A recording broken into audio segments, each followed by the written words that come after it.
We on? Are we on? Yes. Oh, okay. Welcome everyone. Hello. I think people are still joining, so you might want to wait a second. I can see them kind of trickling in. Okay, I can't see anything on my phone, but we'll see. I'll let you know when it seems like we're at a steady number. Okay.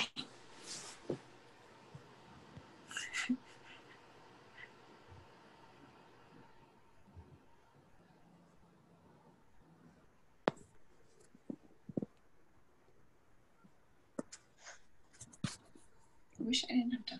Cool. I think now's a good time, Grace, if you want to start. Okay. All right. Welcome everybody.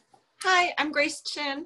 I am the director of the Sculpture Center in Cleveland, and I would like to welcome you to this evening's webinar as part of SculptureX, How to Teach Art Online. That's the real question these days as artists and educators. Can you teach art online? Kyle Dancewicz, the interim director of the Sculpture Center, New York City, posed this same question in a recent Art in America article. Undergraduate and graduate arts classes, like those at most institutions of higher education, are online only. Students and instructors are confronting the challenge of working alone together to produce and evaluate artworks in virtual space. Even if every artist or student had a space to convert into a well-equipped studio, there is still the fundamental problem concerning what kinds of art and art instruction your computer screen can do justice to. For instance, it's impossible under these circumstances to provide comprehensive video instruction for material and spatial mediums like sculpture. As it becomes necessary to leave some studio practices behind, creative decisions about instruction will clarify what remains of art making as the institutional resources that art relies on are temporarily unavailable. I was particularly drawn to Kyle's article because as part of the team of the organizers of SculptureX, we were grappling with these same issues about webinars and how to put SculptureX online. And so we thought about inviting speakers who too were finding their path in dealing with screens and technology. So I reached out to our source, Kyle Dancewicz, who is here with us. Kyle is the interim director of the Sculpture Center in New York, as I mentioned. He works in conjunction with a dedicated board, staff, and curatorial advancement teams to oversee Sculpture Center's organizational development, financial operations, programming, and staff. Sculpture Center leads the conversation on contemporary art by supporting artistic innovation and independent thought, highlighting sculpture's specific potential to change the way we engage with the world. Founded by artists in 1928, Sculpture Center provides an international forum that connects artists and audiences by presenting exhibitions, commissioning new work, and generating scholarship. Kyle has worked at Sculpture Center since 2016 and was previously director of exhibitions and programs. His recent exhibitions and projects include Hector Garcia, Cardena Perpetua, Matt Keegan, What Was and What Is, In Practice, Total Disbelief, and Jesse Wine, Imperfect Bliss. Prior to working at Sculpture Center, he managed Madison Square Art, the public art program of Madison Square Park Conservancy, New York. Independently, he has worked with the Lumber Room in Portland, Oregon, and contributes to writing about various exhibitions. He has brought on our other two guests, which I will go ahead and introduce. I'm happy to introduce Baseera Khan, a New York-based visual artist who sublimates colonial histories through performance and sculpture in order to map geographies of the future. Khan opened their first solo exhibition at Simone Subal, New York, and a two-person show at Jenkins Johnson Projects 2019. They have exhibited in numerous locations such as Sculpture Center 2018, Aspen Museum 2017, excuse me, And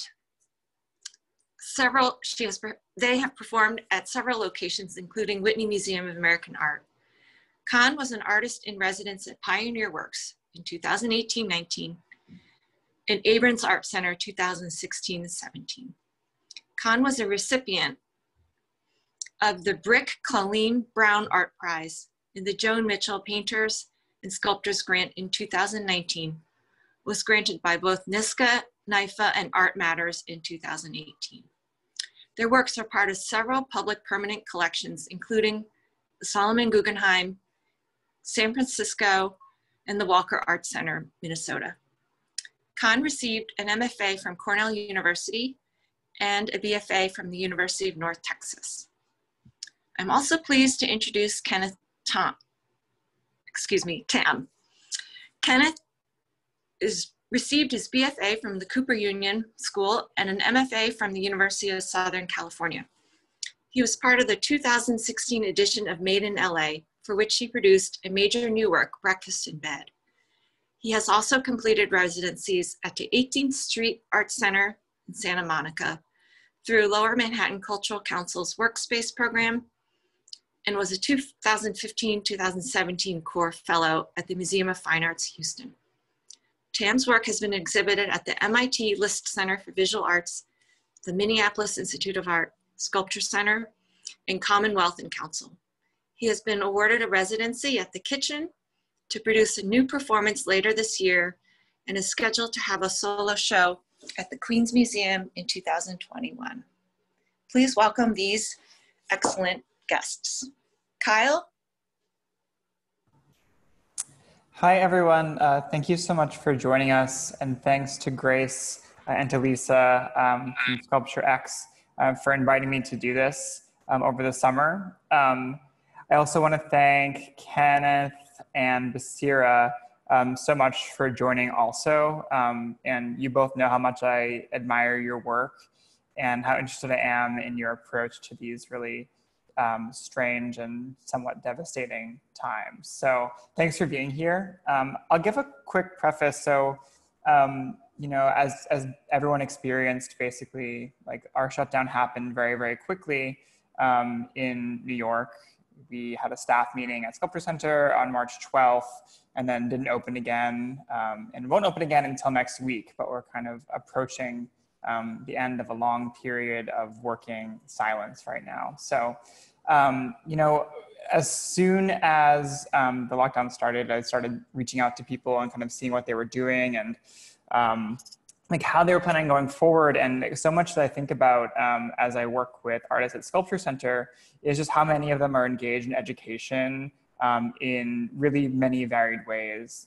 So many teach in undergraduate and graduate programs. So many are mentors to other artists. There are so many formal and informal and I guess semi-formal ways in which kind of the ways of being an artist and kind of what must be thought about and what must be considered or passed down and around through various communities, through various informal ways. So I started interviewing, I think I talked to maybe like 10 or 12 people about just what it was going to be like to teach right now and what it was going to be like to have students right now. And, you know, I think I did these interviews in retrospect way too early because it was this kind of racing idea in my mind that was like, oh, we're gonna like what, like people must be moving on this and thinking about this. And as soon as I started talking to people, it just was so clear that, you know, people had been given a spring break and maybe one more week to really figure out how to drastically change what they've been trying to do. So like in my mind, I was thinking, oh, like first there are going to be these practical questions. What do you do without these spaces? And then it leads to these medium questions like, oh, what is it if you always have to think about your work in relationship to some kind of video or live stream or some kind of like screen presentation? And then I really had this like very grand idea in my mind that I would talk to artists and find out that like suddenly, you know, art students are going to learn how to make art in these totally, totally new ways. And I don't think that's turned out to be untrue necessarily, but I think that the process to get there is obviously really fraught with a lot of inequality. It's fraught with a lot of issues in the ways that institutions are able to care for their students. And it really has come down to artists, I feel, individually to band together in these situations and really figure out kind of like what makes sense from a practical standpoint, and then to kind of enter the maybe more philosophical issues that way. So, I mean, the first thing that I really want to do, it's great to see all of you here. And I haven't seen either of you in person for so long, but hopefully you'll come to Sculpture Center on one of our very quiet days coming up in the future. But we have chatted kind of over the course of the summer and checked in here and there. So, I mean, the first thing I really want to do is just kind of check in and say, like, what's going on with both of you right now? How are you dealing with these issues and kind of restrictions in your own production and making and careers outside of your teaching? So currently this is just purely coincidental, but I'm currently working on a 6-week residency at the kitchen and at the Queen's Lab location. And oddly enough, Kenneth, I know from a bird that you were at the space today. So you were seeing what I was up to. I actually couldn't come to the space today because I was trying to catch up on a lot of back-end stuff. But so we're kind of in tandem here, and you basically picked a good team. But right now I'm moving into my second weekend of shooting an experimental TV show. And that show is called By Faith. And basically the crux of it is I start off the show, it's a 10-part series of like trying to find love. But we quickly realize that I'm actually looking for spirituality. And so then I'm trying to find my guardian angel and all these people who come to visit me.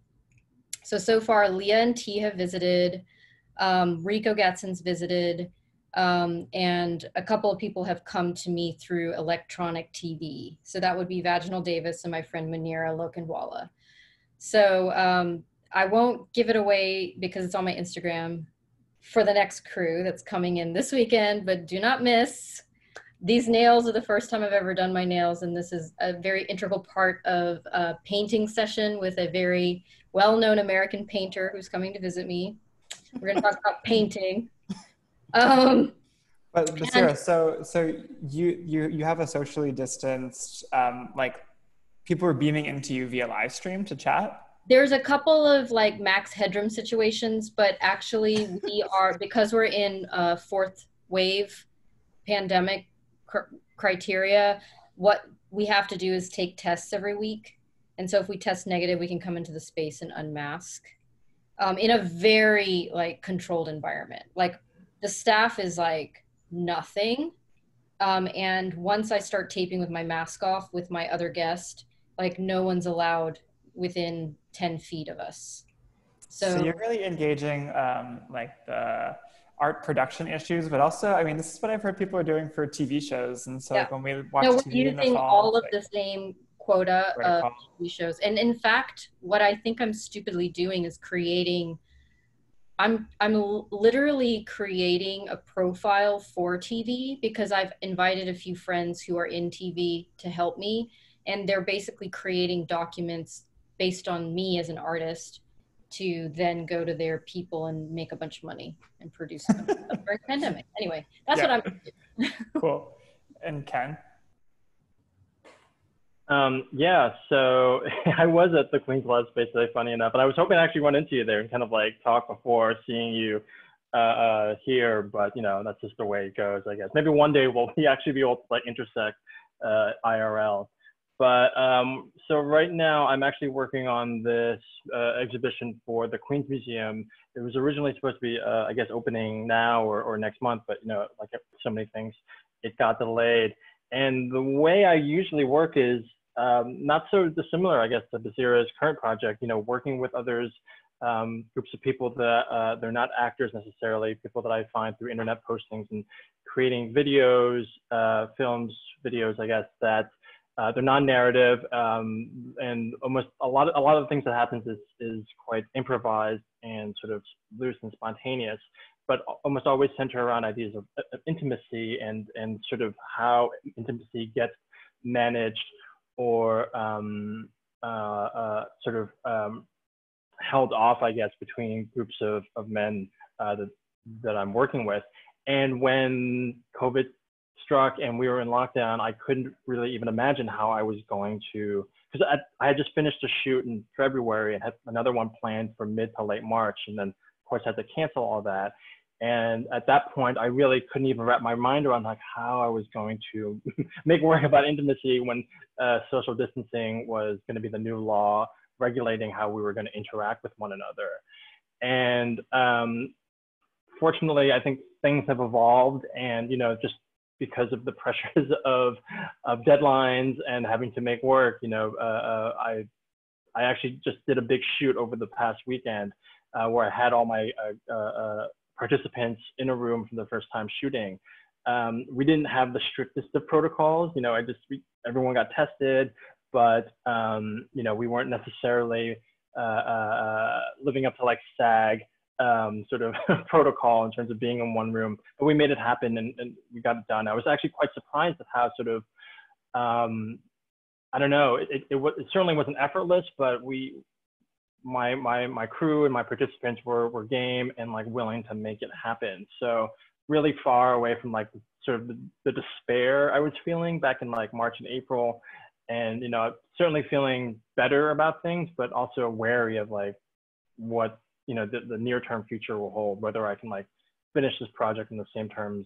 Actually, I know the project is not going to get done in the same terms I sort of proposed to the museum. It's going to be quite different, and it remains to be seen like how different it'll ultimately be. You want to compare notes with me? I think I'm hitting all the tree branches coming down, so I got a lot of ideas. Okay, yeah, that sounds great. But I mean, I think the kitchen is instituting like really proper protocols, whereas I was just sort of like cobbling it together for, what can I get away with and what are people comfortable with? Well, I hope that you can continue on that way. Ken, do you want to talk a little bit about kind of what your relationship to teaching has been in the past years?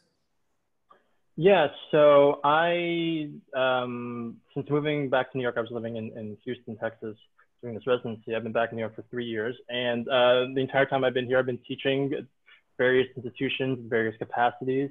I recently ended a 3-year stint at Sarah Lawrence College as a guest faculty. So that's really where I was consistently teaching most of the time. And then last semester, I was also teaching at Princeton, where I continue to teach. So I had 2 classes that I had to figure out,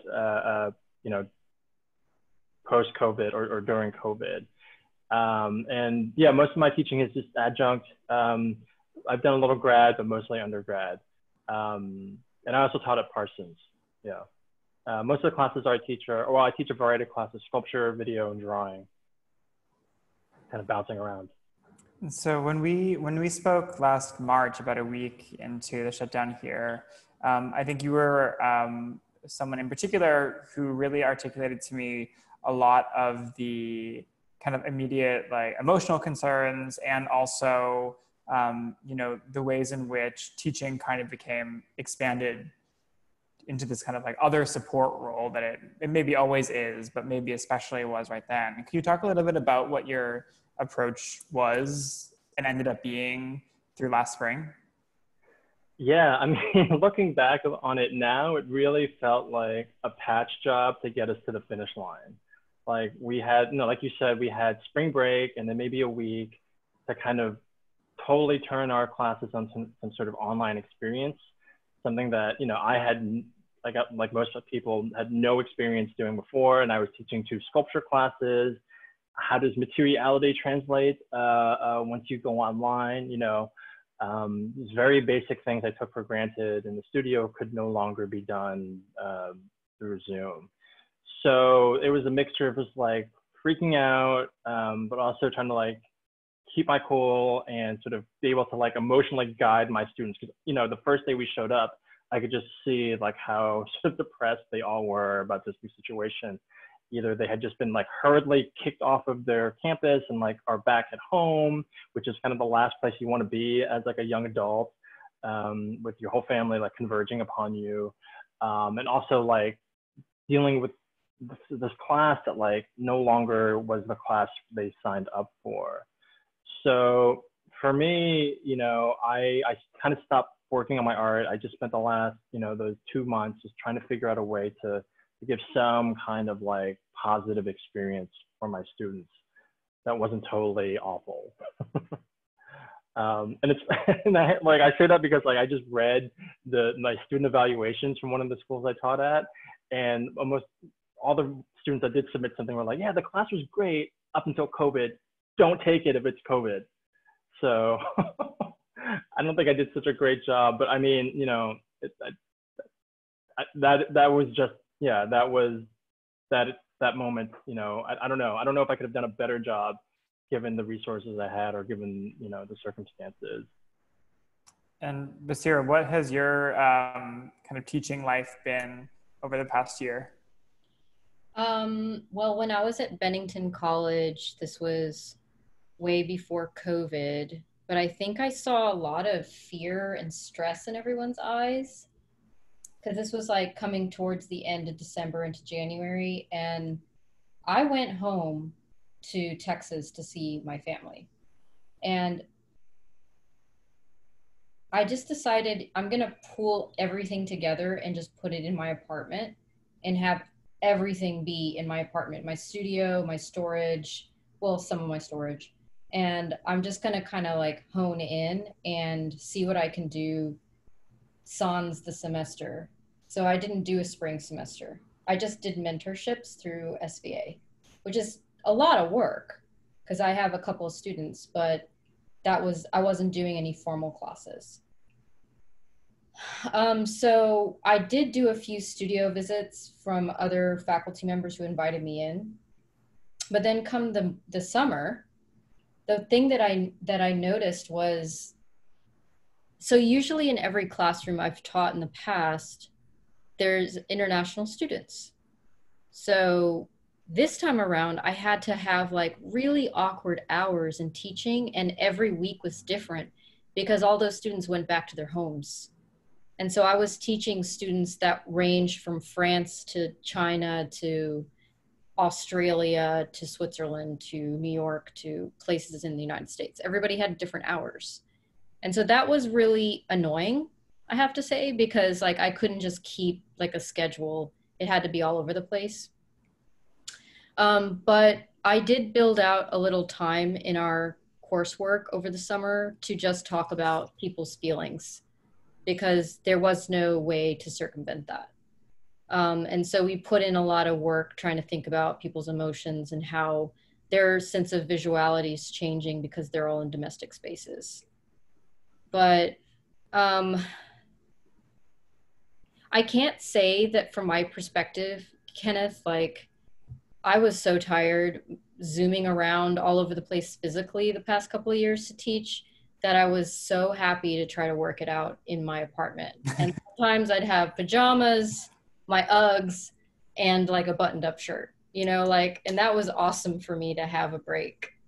But I don't know in the future if I could handle how messy and crazy it is, because your 1 hour or 2 hour classroom becomes like 10 hours. And then you have to make up for everybody's schedule. And it ends up being like 3 or 4 times more work. So I don't know how to handle that part just yet. What were some of the conversations that you both were having with the younger artists who you were teaching or working with around kind of, I mean, you know, there's like one kind of maybe implicit, maybe not so implicit like lesson of art schools and art educations, which is, you know, there's like one aspect of like developing like discourse and developing kind of like what you talk and think about, and this other aspect of it, which is, you know, maybe always like connected, but maybe not, depending on like the way the class is structured. That's really around kind of like physical and other kind of practicalities, like the material resources and the material reality of making work. You know, I mean, in the city, for example, it's like where can you get like the shop that you need? How are you going to get the thing that you need? like these are the things that go into kind of determining maybe how one thinks about themselves as an artist. I'm kind of wondering, like on that level, like maybe a very existential level for people, depending on how serious they are in their education and about their careers, and or I don't want to say careers, but about their lives as artists. I don't know, like what did you see your role as kind of in talking about that as an educator and mentor?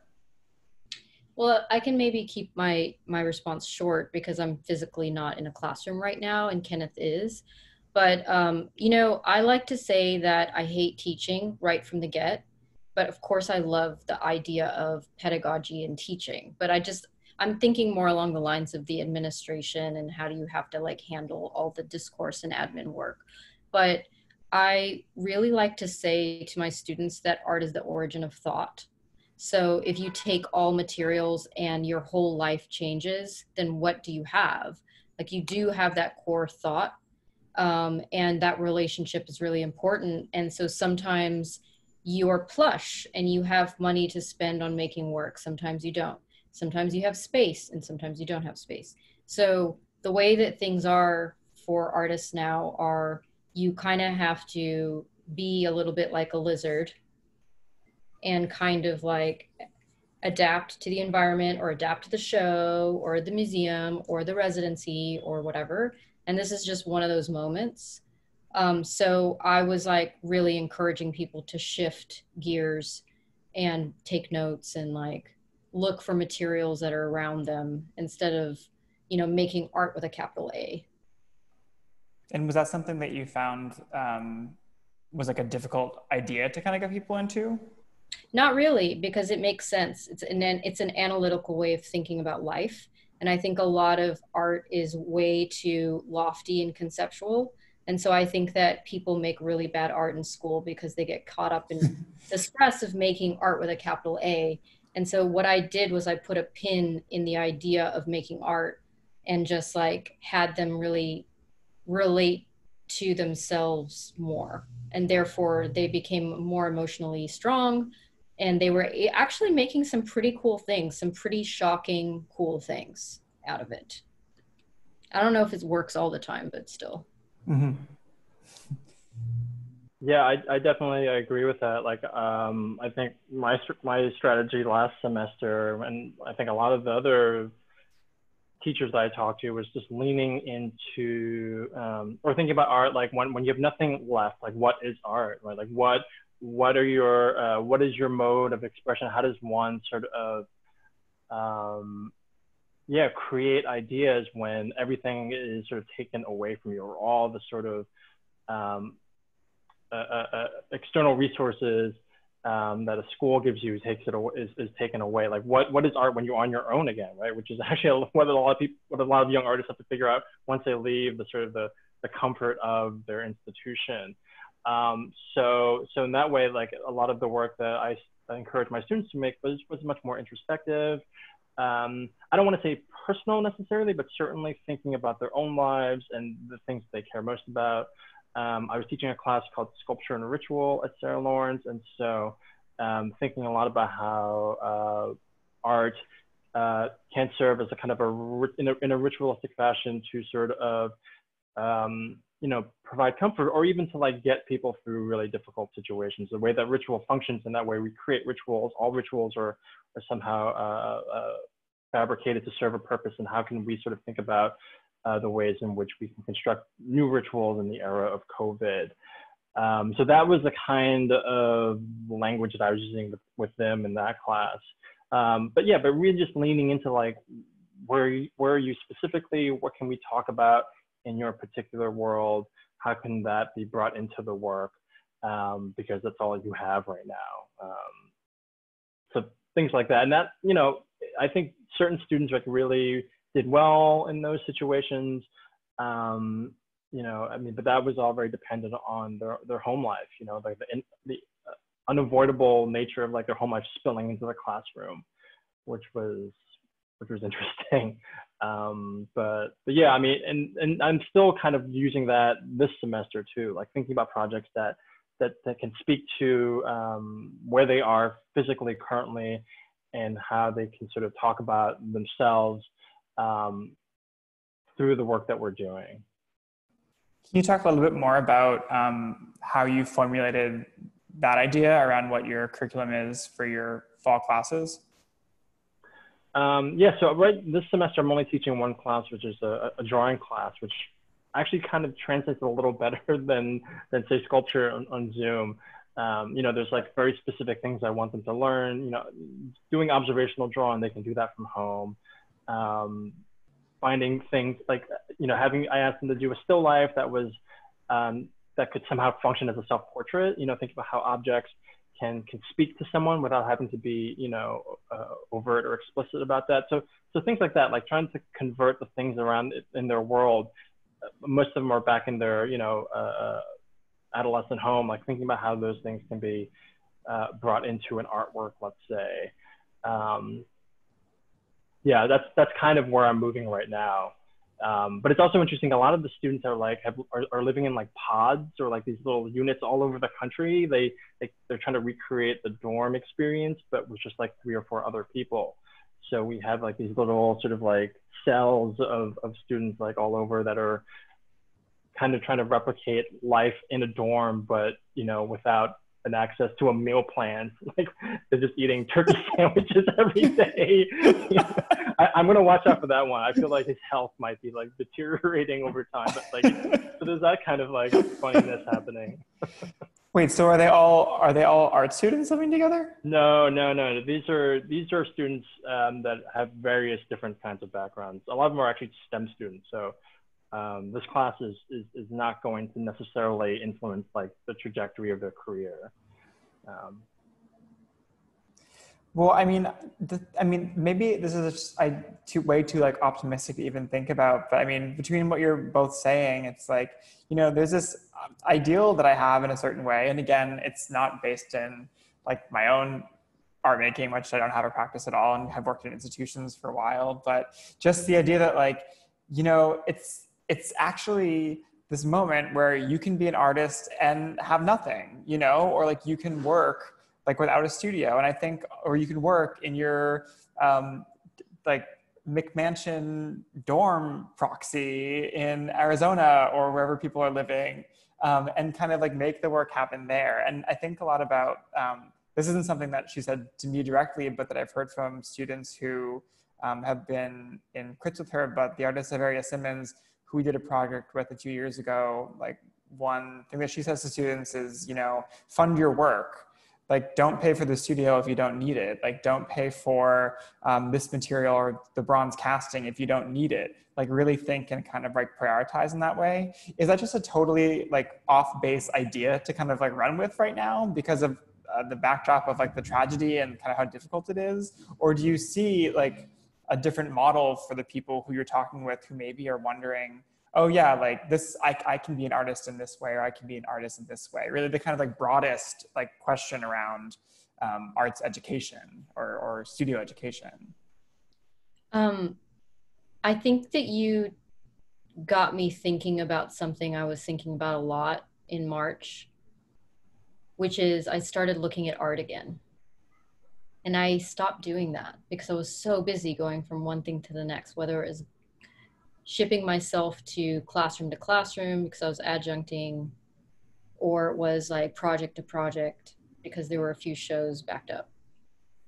Then come March, and I had COVID at the end of March. So even like just sitting in bed trying to get through the flu portion, I just started looking at like all the old projects from the Sculpture Center. Yes, I was looking at you guys. I still went back to Gray Flags, so I would really love that catalog if you guys have a copy. Yeah, I have one right here, actually. Love that show. I went to that show.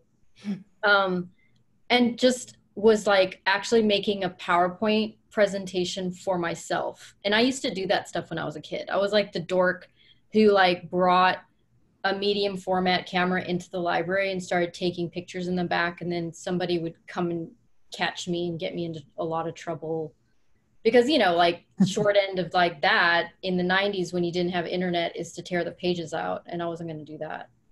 So like me and my friends would like, yeah, I'm 40. Yeah, that's a thing. Me and my friends would like go in and do our photo assignments by taking photographs of some of the books that were really big that we couldn't take out of the space. So I think that this moment for artists that are practicing and who are like professionals is going back and doing things that you used to dork out and do when you were a student. And I'm hoping that the fact that students don't have to go from project to project to project right now, it's like they're just really taking the time to read and look at art, because that's the only way to know how to make art, is to like look at a bunch of artists.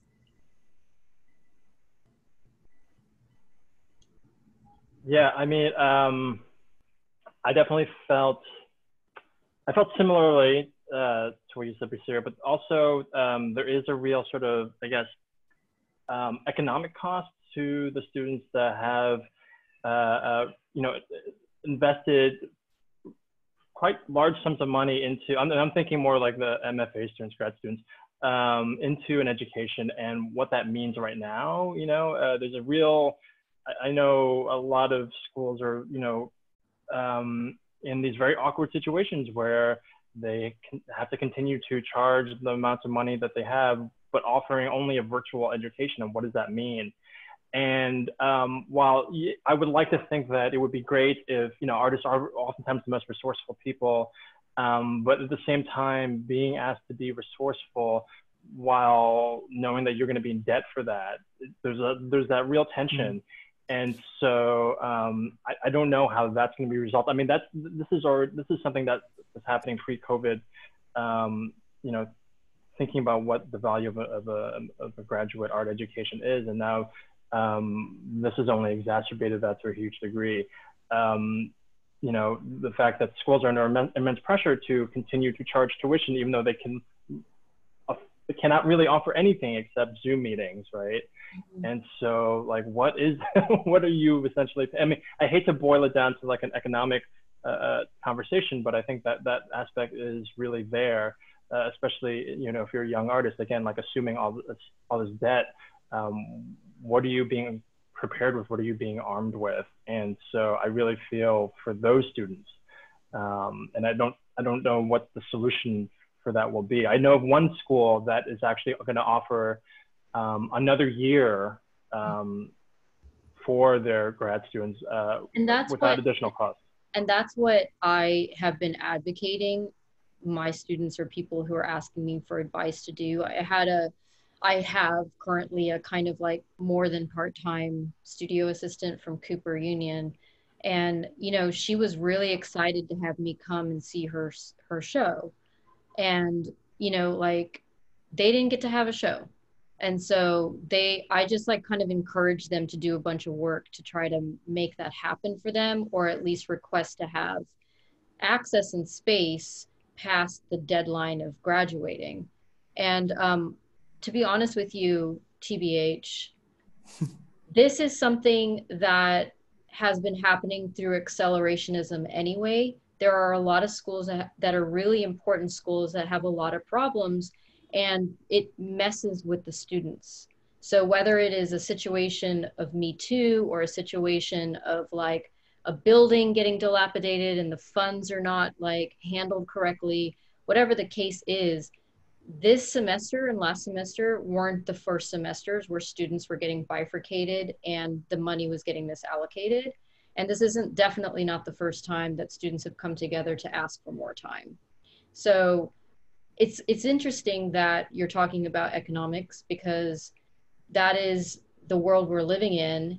And I was talking to the woman who was doing my nails today, and she said something really interesting. She said, we know that money is funny because they just printed a bunch of money, like trillions and trillions and trillions of dollars. So if they could do that to keep the like assets of billionaires and billionaire companies, then why couldn't they do the same thing to take care of schools, education, healthcare, and homelessness? So I know that's a sidebar to where we were, but I don't think that the issues that are happening through COVID are necessarily analogous to the pandemic.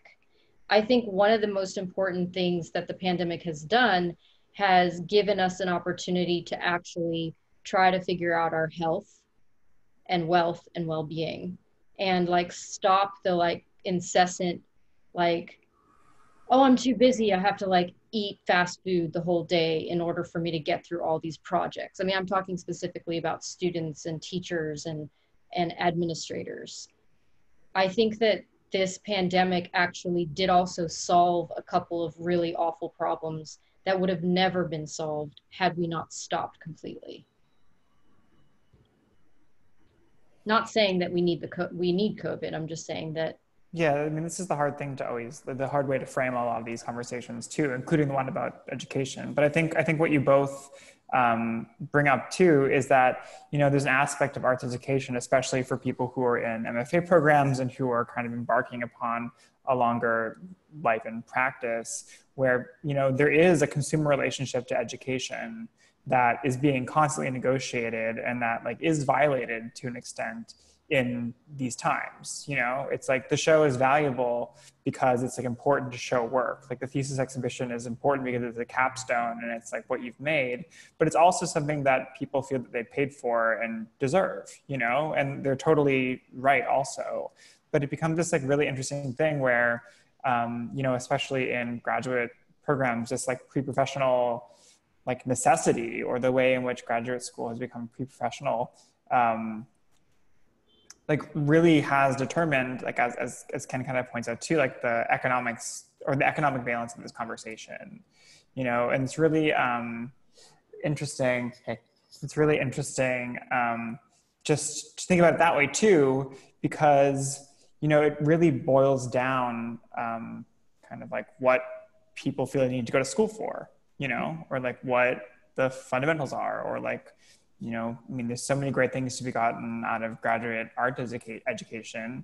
And I think people probably are pretty like interested to talk about, you know, artists who are resourceful. And I really like the way you put that, Ken, which is like, you're talking about like being resourceful while paying for being resourceful. It's like a really interesting kind of like ironic position. Being shafted on all sides. Yeah. Yeah. Yeah. What's like, it's like paying like a lot of money to learn to be really thrifty. But yeah, I mean, maybe, I mean, this is, and Baseera, one reason I'm interested in kind of your position here is because you have worked across like various different institutions and organizations. And I know because you are like a real advocate for like other artists who you're in like mentorship relationships with. I don't know, like what has your conversation with them been like right now? Oddly enough, I've had a lot of race relation conversations with my students. So that's been something that I just am navigating. And I've been actually also having lots of conversations around students that have children who are working students and now full-time mothers. Primarily mothers. I haven't talked to too many, one or two fathers. So that's kind of been most of the conversation. And I haven't actually talked too much about the logistics of them being in school because it's mainly an emotional conversation. And I'm strongly thinking about going back to school to get like a psychology degree. No, I don't want to do that. I just want to make art. But you know, what I do is, that's the reason why I'm making an experimental TV show, is because I fell upon, I mean, everyone in the world right now is being babysat by TV. And one can make the argument that that's the way it always has been. And so when, you know, we're just like sitting, waiting for the next thing that Dr. Fauci is going to say, or like the next blooper of Trump, we're just like looking, you know, in our screens and looking at these highly mediated, like networked programming. And so I actually started like scouring through tons of different TV shows, from Martin to like Living Single to Ugly Betty to like, I don't know, like all the new ones, like I Made a Story You and Rami. Like I would like get my phone out and just like record moments that were telling a story that was so much more important than I could provide to anyone who was my student or that I was mentoring. Hmm. And so that kind of led to a fruitful conversation, because somehow we circumvented our feelings and our emotions, and we started talking about art again. We started talking about the form of art. We started unpacking these TV shows, and we started talking about aesthetics and form, which was really, really helpful, because it gave us a moment to step outside of the reality and kind of like look at these TV shows as an apparatus of reality. And that's one of the reasons why By Faith, this TV show I'm working on at the kitchen, is like, it is what it is, because I had already been experimenting with that vernacular with my students. The students. They're not my students. I don't know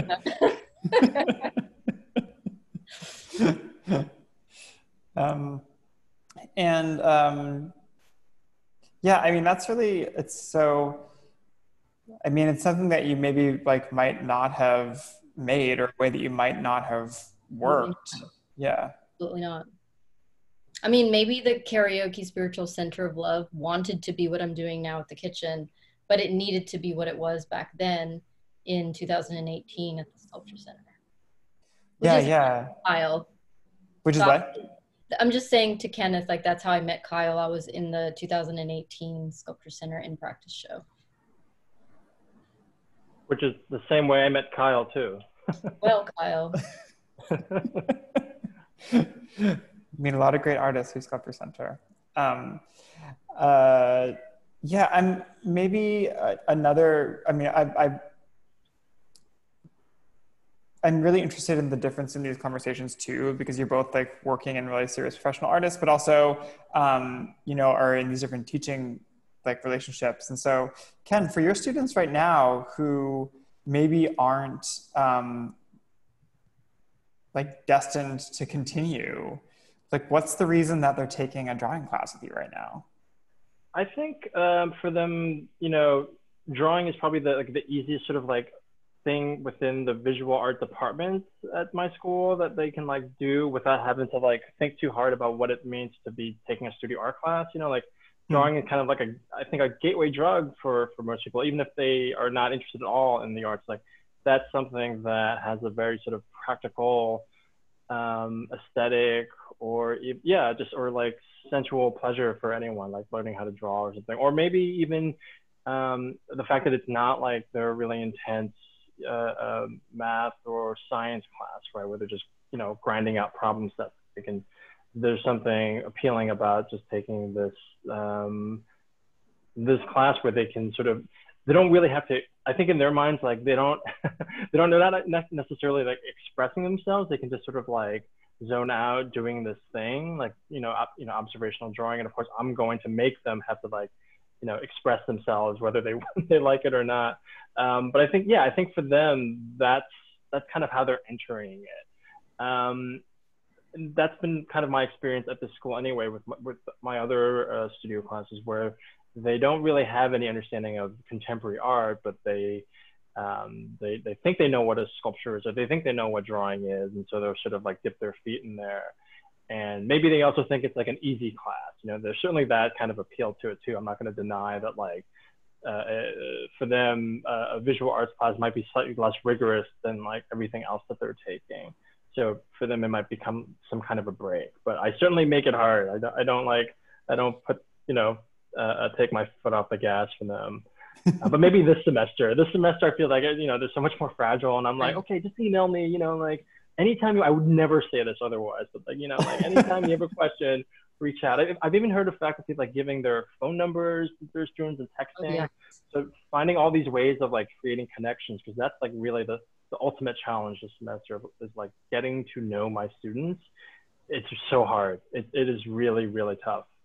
So, is that a particular challenge of teaching art, do you think? Well, I feel like teaching art is actually like the easiest way of getting to know students, or like that. I can't imagine, I don't know, like there's this casualness of that, the space of the studio, you know, the critique, the discussions. Like some of my students are just like so sort of closed off to begin with, and like maybe, you know, the art class is the one way in which they can sort of open up. And I feel like this semester that may not ever happen, you know. I have these 15 boxes that I'm looking at every week, and I may never know much more than that. And so I feel like I'm trying to, like, more than teaching the subject that the class is ostensibly about, I'm like actually trying to figure out ways to like talk to them and like understand them or know them better. That seems to be like what I'm really thinking about a lot. Yeah, you know, that's kind of like the emotional center is not there at all, at least, you know, from what I've seen so far. Kenneth, can I offer an alternative universe to what your theories are of your students? Sure, yes, please. Okay, so I don't know if you all remember that TV show called Felicity. Of course, yes. Okay, so she is the daughter of doctors, and she comes to NYU to have this fabulous life, but she actually really low-key comes because she's attracted to this guy who's an art student. So she ends up dropping out of the medical school, or the like science, hard sciences, and she enters in to take drawing and painting classes. But if you follow the narrative, basically there's an idea with scientists: when you get to a certain level of science, it is art. And Michelangelo was a scientist, and he also did some of the most like well-known drawings in the world. And I think that a lot of scientists and mathematicians and people that go into medical school, the people who experiment with numbers and ideas, they actually are so fascinated with art and they find it essential. And I don't know that any of those people really thought it was easy to like stand and look at a nude man that has a lot of hair for 8 hours. I certainly didn't think that was easy when I was in school. Like, I don't know what kind of drawing classes you're doing. I mean, let alone, like, I think the nude drawing classes are done. Like, they don't do that anymore, do they? Yeah, I mean, I'm gonna have a model, and this model will be clothed. Exactly.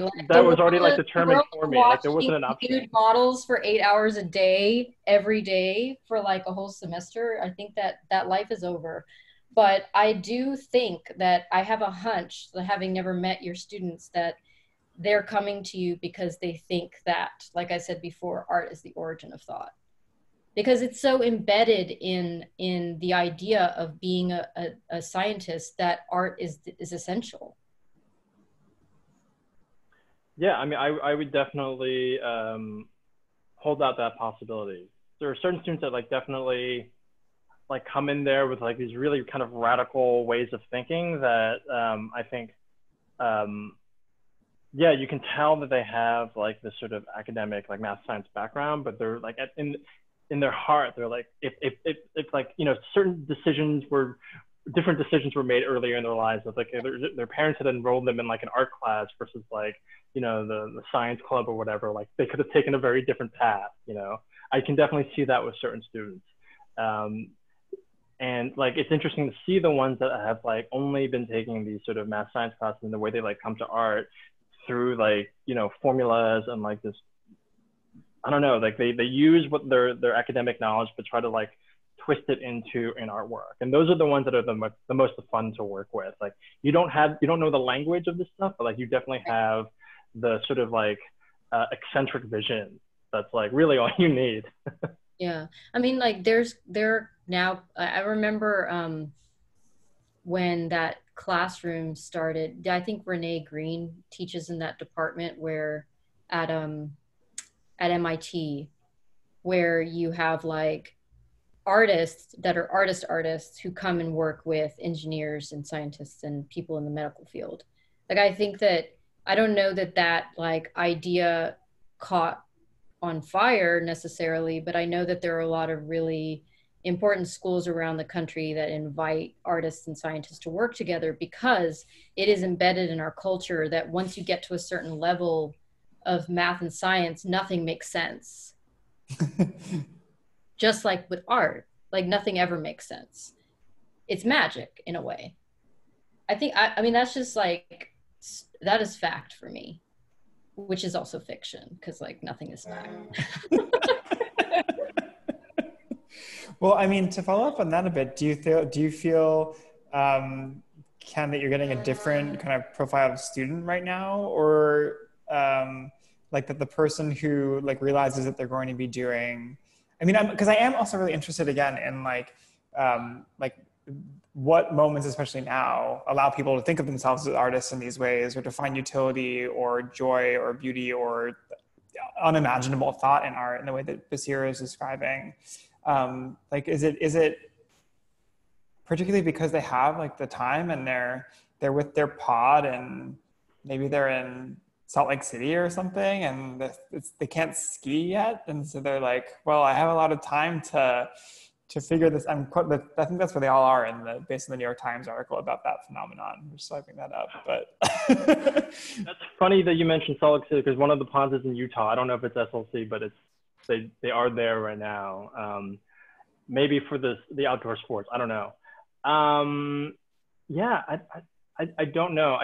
The profile, you know, to be honest, like I don't feel like I know them to have a real profile just yet. Like to me, they're still names next to like a face that's somewhat consistent every week on a grid. Like I like, again, like it, you know, the screen is flat, but also like I don't know them as actual people just yet. So academically, the profile seems to match what I've had encountered in the past. But in terms of like where their like real passions are, I don't know yet. It's still too early for me to figure that out. Which assignment have you devised that you think will be the most revealing of their kind of ultimate desire to be in the class, or their kind of to make that connection that you're talking about? I mean, let me see if I can pull up my syllabus really quickly. I mean, I have these assignments that are like, yeah, really just centered around like figuring out who they are, where they are, what is most interesting in their lives right now, and how that can be sort of like brought out in a drawing and an artwork. No, it's a drawing class, so it's going to be like a charcoal drawing of some kind. But I have this like assignment about making a map without using words or without using like specific locations. Like how can you sort of, where are you in the world? How can you sort of depict that visually? Yeah, I'm not sure if there's like a specific assignment that'll do that, but like, again, like all of them are like attempt to like, you know, take really boring old ideas and like sprinkling some like, oh, so you're at home now. So like, what can you share about yourself that you would never be able to do if we were like in the classroom? Because, you know, in that situation, I feel like they're guarded in a different way, but now they're like much more exposed. I know like too much about their personal lives in a way that they would never allow for in the classroom. So that's something that like, that's a kind of energy that like I'm trying to use if they allow for that, you know. There's always a student that's like really, really guarded. Like I still haven't like seen their room, you know, their Zoom background's always a virtual one. So that's something, you know, it's a different kind of like approach I have to take to that particular student. But otherwise, I don't know, it's like a different material to work with this semester. Is this, I mean, what you're just, if we've been in a different conversation and you just described that, I would have thought maybe you were describing like the next work you were making or something, or maybe the work that you would have made like 3 to 4 years ago on the way to the work you're making now. That's funny. Yeah. I do like think about like the materiality of like relationships and how people interact and the intimacies they create, for sure. But my students are not my material. They are my students. yeah, of course. Well, I think one thing that I forgot to mention at the start of this also, but Lisa mentioned to me that there is a Q&A box down at the bottom of the screen, which you can click into, and if anyone's interested, can send some questions to the group. And Grace, I don't know if you have any questions that have come up for you during the conversation or that you wanted to pose to Ken or Baseera. Yeah, to both of you,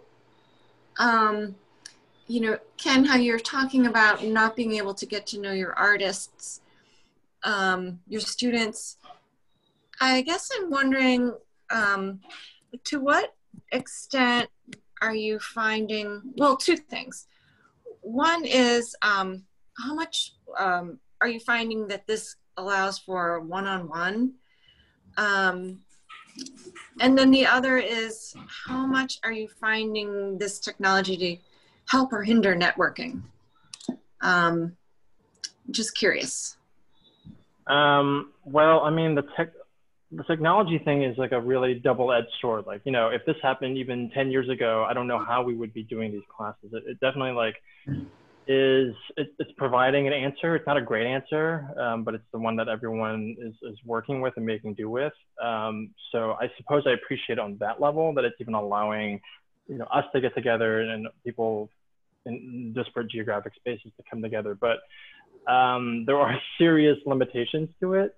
Like I actually, I used Twitch for the first time to live stream a drawing demonstration in my last class because like just the basic problem of like showing myself drawing and the thing I'm drawing, you can't really do that in Zoom. You can't like have two things simultaneously, or at least in the way that I'm trying to do it. So I had to like revert to a live stream, and that had its own sort of like funny series of tech issues involved, but it worked, you know, like I got it to work. So I do appreciate that these technologies are allowing us to like cobble together some semblance of education, but I certainly would not like recommend someone do this versus the real thing in any way possible. Like this is like a really sort of like like kind of like an impoverished substitute for a real classroom setting, you know, particularly for art instruction. I can't just make a video and provide that as a tutorial and expect my students to learn that way. There's really something that has to happen within a physical space, right? You know, maybe you can do that with a conventional, more academic seminar. You can just sort of lay out information on the screen and students can like digest it. But like for what I'm trying to do, you can't replace a physical classroom. And then your first question was, does it allow for one-on-one? I mean, it's going to, I'm going to have to like lean on that way more. Right now, I haven't had individual meetings with my students yet because I actually have a really large class this semester for whatever reason. So even just getting through a critique to look at all their work is like really, really time consuming. So I may have to like break it down into individual meetings versus like expecting some sort of class dynamic to happen. I think a class dynamic is really hard to pull together in a Zoom window, to be honest.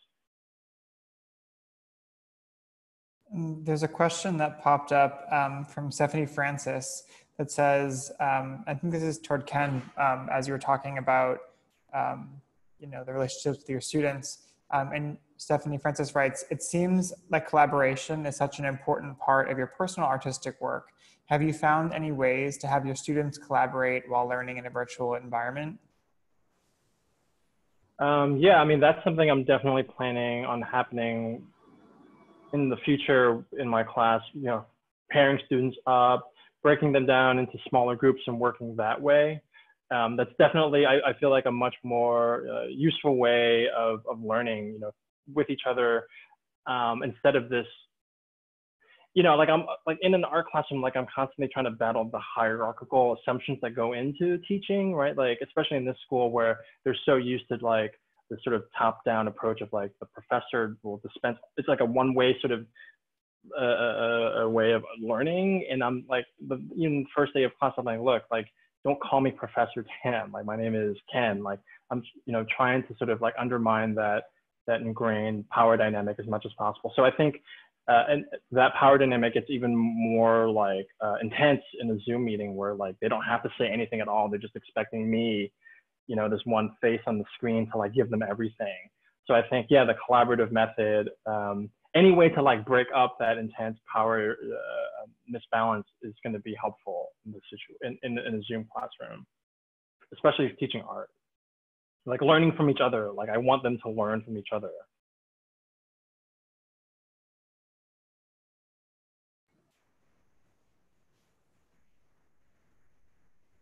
Well, I just want to thank you both again for coming here and talking about your experiences and your thoughts and all this really like wide range of levels from like what we think about our education period to, oh, okay, we have another from Devin.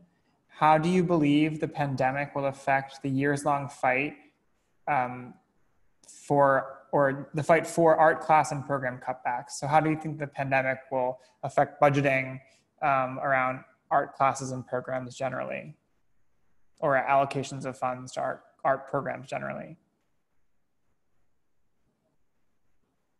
I mean, I'll say from my experience here, it's not looking great right now, but. I think what was the name of that architect who built those geodesic domes? Mr. Fuller. Yeah, Buckminster Fuller. Like, I think that his dream is going to come true. Like, I think that the pandemic is going to completely put the nail in the coffin in terms of integrating art practices and making it truly interdisciplinary. I think that's definitely going to happen. By put the nail in the coffin, you mean like stop the argument the dream of Buckminster Fuller being like, we really need integrated systems and practices to come together to make art, right? That was his dream. Mm-hmm. And then he died. Well, I think that the pandemic is doing that. And I think that there was like some pushback because, materials and traditions, it's a thing. And I think in a world where you can't even go and see a finished painting and all you have is to see it on a screen, I think that, like I said, put the final nail in the coffin. And so I think the future of art, like, you're never going to take tradition away. It's like a cockroach. It stays forever.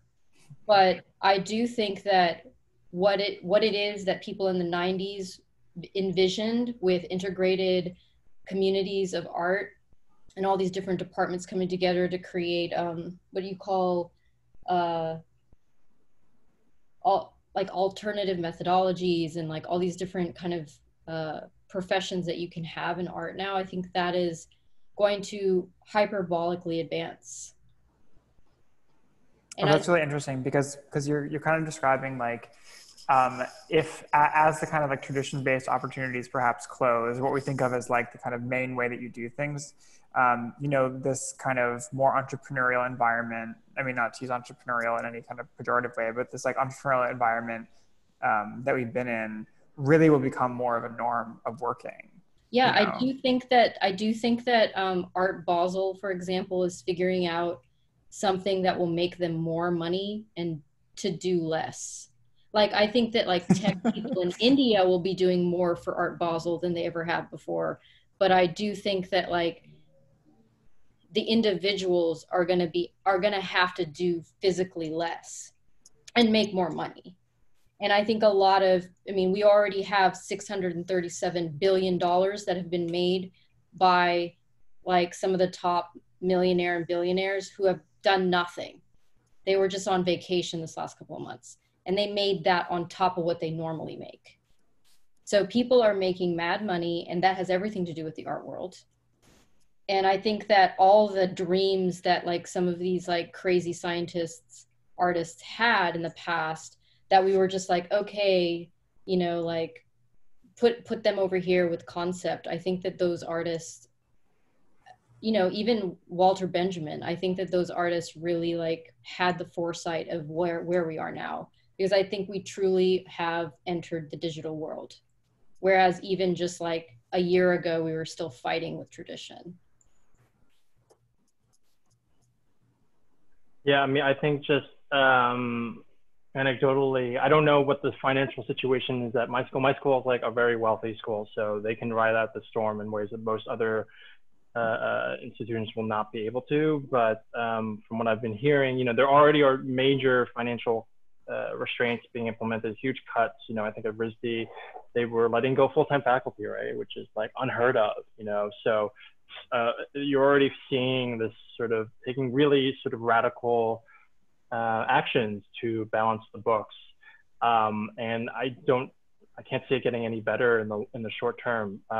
And I don't know if an art department is necessarily going to take a bigger hit than a language department or a liberal arts department. I don't necessarily know if like school administrators, how they put a dollar amount to a particular department in their institution, but I know that it's already happening. Like whatever hit the schools are taking, they are already passing it down to their respective departments and deans and whatnot. And so what does that bode for art schools? I don't know, maybe it is like kind of what Baseera was describing, like this end of departments and everything is like an interdisciplinary school of art. But you know, you're doing that because you're cutting teachers probably, right? You're cutting resources, you're like merging everything into just one, which really means you're just you're letting go of people, fewer people to do more work. Or maybe this kind of digital outsourcing that you're predicting this year. I'm sure that some of that is going to happen. I think the tuition will, I think the online tuitions will like, I think they'll take on more students for less, kind of like gyms turned into like these giant gyms where you could go in and do a spa, whatever. And then all of a sudden they had like a $10.99 a month gym where it was very essential. And so all these companies, you know, gyms work like universities. They only have a certain amount of equipment versus a certain amount of classrooms. And then they have all these students that either come or they don't come. And so they make so much more money having a pared down digital form of a gym. Just like I think that these schools are going to be making a ton of money, and they're going to enforce much more work on their professors, and they're going to be getting rid of tenure track positions for sure. I don't want that, but that's what I think. I think that you both have together come upon this like really startling kind of dark side definition of interdisciplinary, which again, like maybe we've also been kind of preparing for all this time, but just the idea of like to be like an interdisciplinary artist is like someone who does like more work with fewer people, you know, more skills concentrated in specific artists, like the artist as project manager of their work kind of coming to fruition in this way. That's really a very striking, you know, it's something that I would have thought of as like very extremely positive and resulting in like hyper production in a certain way before, that now has a much different tone. Or it's like every artist will now know how to use like every program in the Adobe Creative Cloud, right? Like before you kind of had to like, you only knew InDesign or you only knew After Effects, but now you're going to learn it all because you have no other choice. Yeah, it's definitely like it's a neoliberal model of interdisciplinary, for sure. My Zoom just told me that I'm muted. Like I'm telling you guys, like these computer softwares are like unabashedly off the hook. Like I just waved my hand like this and my computer was like, you are unmuted. Do you intend to be unmuted or muted? I'm like, mind your business. We have, I think, time for one more question, which just came through the Q&A box from James Lukes. And James writes, I want to say this is a great conversation. Appreciate all of your time. As an individual who's gone through the BFA, MFA, moving around to 5 cities cycle before settling into a relatively stable cycle, what advice would you give to students interested in applying to MFA programs in this moment? I'm going to give that one to you first, Kenneth. Okay. My advice, even when we're not in a pandemic and a major recession / depression, is to find a program that is fully funded. You know, it's I don't know what you're looking at. I don't know what your situation is, but there is always this sort of impulse to like go for like the flashy program or something.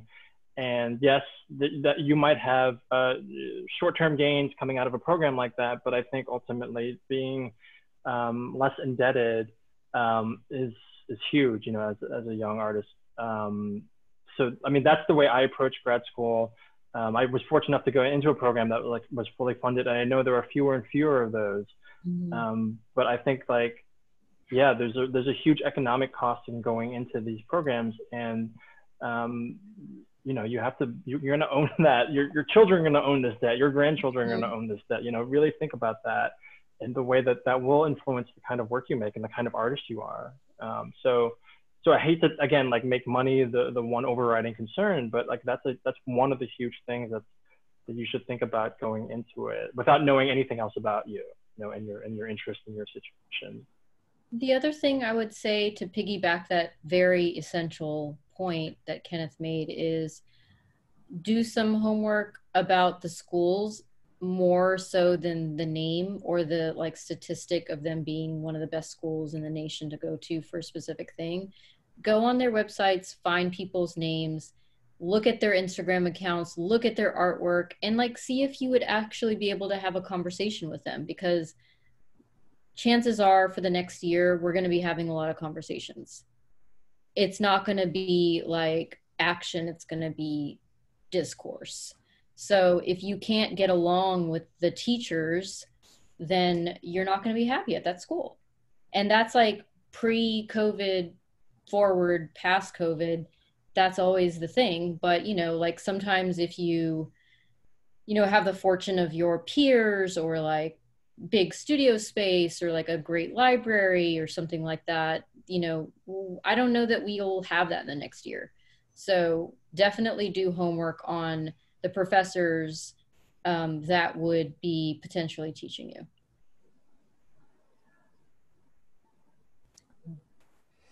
Well, thanks everybody. Thank you, Ken. Thank you, Baseera. Thank you, Grace. And thank you, Lisa, and everybody who's working on Sculpture X for inviting us to talk tonight.